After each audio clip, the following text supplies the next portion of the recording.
the Pancasila, the five guiding principles of our national life.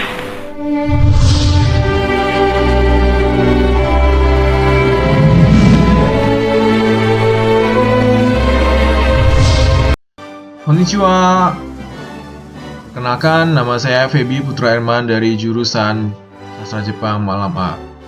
Pada video ini, saya dan teman-teman yang lainnya akan menjelaskan tentang Pancasila dan cara-cara mengamalkan Pancasila mulai dari sila pertama sampai dengan sila kelima yang tentunya mudah untuk dilakukan di dalam kehidupan kita sehari-hari.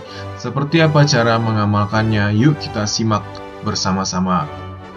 Tapi sebelum itu, mari kita bahas dahulu tentang lambang negara Indonesia, yaitu burung Garuda yang di dadanya ada perisai yang berisikan 5 simbol Pancasila. Simbol pertama adalah bintang. Bintang ini melambangkan sila pertama, yaitu ketuhanan yang Maha Esa. Kedua adalah rantai. Rantai melambangkan sila kedua, yaitu kemanusiaan yang adil dan beradab. Ketiga adalah pohon beringin. Pohon beringin melambangkan sila ketiga, yaitu persatuan Indonesia. Keempat adalah kepala banteng. Kepala banteng melambangkan sila keempat, yaitu kerakyatan yang dipimpin oleh hikmat kebijaksanaan dalam permusyawaratan perwakilan. Kelima adalah padi dan kapas. Padi dan kapas melambangkan sila kelima, yaitu keadilan sosial bagi seluruh rakyat Indonesia. Selanjutnya akan kita bahas tentang cara mengamalkan Pancasila. Sila pertama yaitu ketuhanan yang Maha Esa di dalam kehidupan sehari-hari yang tentunya mudah kita lakukan dengan cara-cara seperti berikut ini. Yang pertama adalah beribadah dengan sungguh-sungguh sesuai dengan agama dan kepercayaan masing-masing.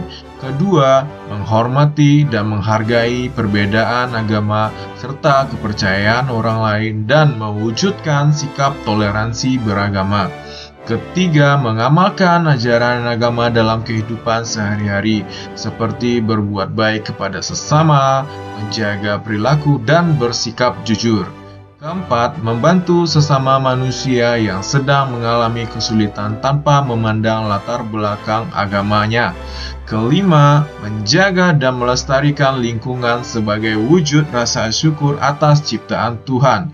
Oke, selanjutnya sila kedua akan dijelaskan oleh Saudara Anas. Anas-san, yoroshiku onegai shimasu.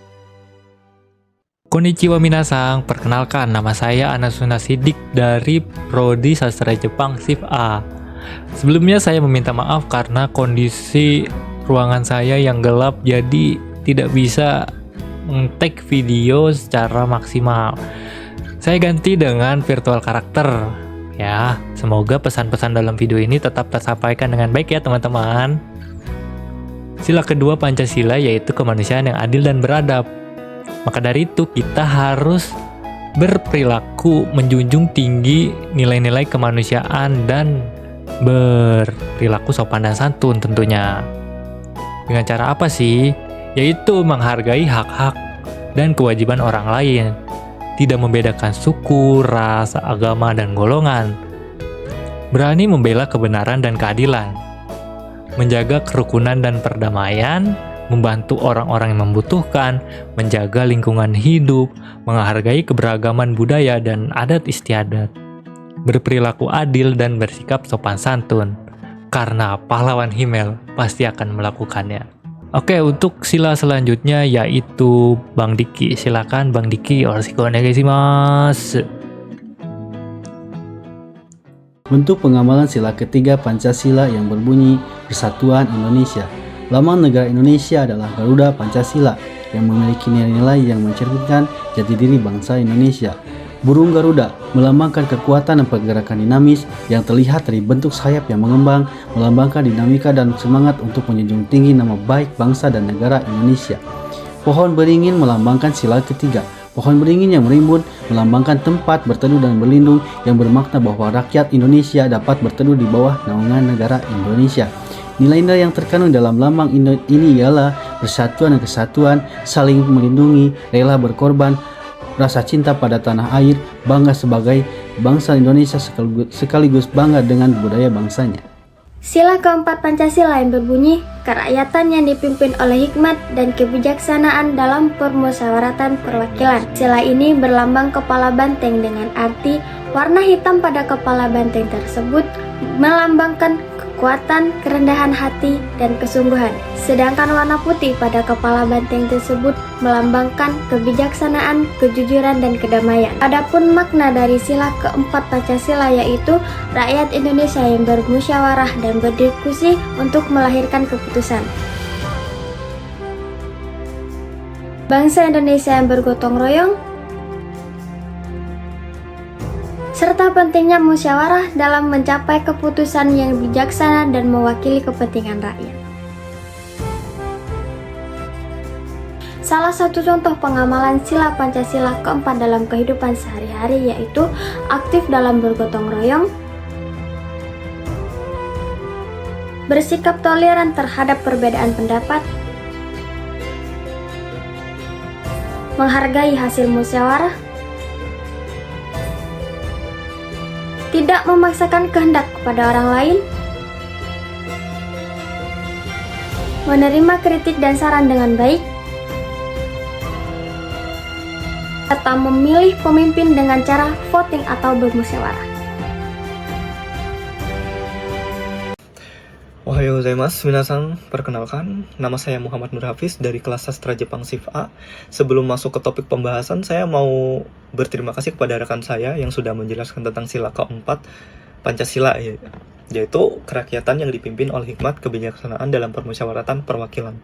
Untuk yang mau saya bahas ini benar-benar masih banyak banget tanda tanya ya. Masih benar-benar PR banget untuk negara kita, yaitu tentang sila ke-5 yang berisi tentang keadilan sosial bagi seluruh rakyat Indonesia. Yang semua orang itu pasti udah tahu ya, tentang keadilan yang ada di Indonesia itu masih benar-benar berat sebelah dari pihak atas maupun pihak bawah gitu. Ya sebenarnya beratnya itu di pihak bawahnya sih. Untuk pihak atasnya itu dapat ringan-ringannya untuk keadilan gitu. Tapi secara definisi pada intinya ya, untuk sila ke-5 itu untuk menyamaratakan itu tanpa memandang dia rasnya apa, bangsa mana, atau sukunya itu suku apa gitu. Yaitu dengan menyamaratakan pelayanannya itu dari segi kesehatan, hukum, politik, dan lain-lain itu harus dipastikan yaitu adil atau sama rata gitu. Tapi dalam satu kasus di Indonesia itu banyak banget ya, salah satunya itu yaitu tentang korupsi. Tapi rata-rata emang korupsi dari zaman dulu banget, dari zaman Belanda pun untuk masalah uang dan korupsi itu benar-benar udah jadi problem yang mengakar gitu. Bahkan sampai sekarang itu udah jadi problem utama. Untuk yang terbaru sih salah satunya ada satu kasus yaitu yang korupsi 271 triliun itu ya. Itu benar-benar wah banget gitu untuk pihak ke atas. Untuk pihak atasnya itu mengkorupsi dengan nominal yang sangat banyak, tapi untuk hukumnya itu nggak bisa membuat dia jerak gitu ya, itu dengan hukuman 6,5 tahun doang gitu. Dan dibandingkan dengan orang yang kaum bawah banyak banget ya, data-datanya mungkin bisa dilihat di sini yang udah saya cantumin di sini. Orang-orang yang pelanggaran HAM atau pihak menengah ke bawah itu benar-benar tidak ada keadilan ya, ada banyak banget berita-beritanya ya. Dan untuk solusinya itu sebenarnya berat banget ya. Untuk perdebatan sih udah banyak banget gitu di media sosial, contohnya di Twitter, di Facebook maupun di Instagram gitu, tentang gimana cara mengatasi keadilan yang ada di Indonesia gitu, atau gimana cara mengatasi hukum yang berada di bawah dan ringan di atas gitu. Salah satunya itu tentang reformasi hukum dan memilih politik yang mempunyai integritas yang tinggi, yang gak bisa disogok, yang gak bisa diiming-imingin dengan uang gitulah. Ya pada intinya gak semua hukum juga bisa dibeli dengan uang lah, padahal intinya seperti itu. Tapi ada juga beberapa oknum yang bisa dibeli uang, makanya untuk keadilan itu bisa menjadi tumpul di Indonesia ya, karena masalah utamanya ya itu gitu. Untuk saya pribadi sih jujur agak kejam juga, dan mungkin ini juga pelanggaran HAM juga sih sebenarnya tentang hukuman gimana. Tapi pada intinya keadilan itu harus untuk orang-orang yang bisa membayar dengan uang itu harus dibikin dengan cara yang jerak gitu ya. Contohnya meniru dengan negara-negara yang ada di salah satu negara yang ada di Timur Tengah dengan menghukum mati pihak yang korupsi gitu. Contohnya informasi di Korea Utara gitu bahwa petinggi yang melakukan korupsi di Korea Utara itu langsung dihukum mati oleh Kim Jong Un. Mungkin Indonesia bisa gitu meniru hukum seperti mereka, tapi ya balik lagi sih, mungkin itu juga mereka mungkin juga mereka tidak melakukan itu, salah satunya itu juga pelanggaran HAM juga gitu, hak asasi manusia untuk hukuman mati. Tapi dengan begitu mungkin orang lain gak bakal niru juga dan bakal jerak sih. Pada intinya seperti itu. Ya, itu yang ingin saya bahas ya untuk keadilan sosial bagi seluruh rakyat Indonesia. Dan terima kasih, saya sebagai anggota yang terakhir menjelaskan tentang Pancasila. Mohon maaf jika ada kata-kata yang berbelit-belit dan sulit untuk dimengerti.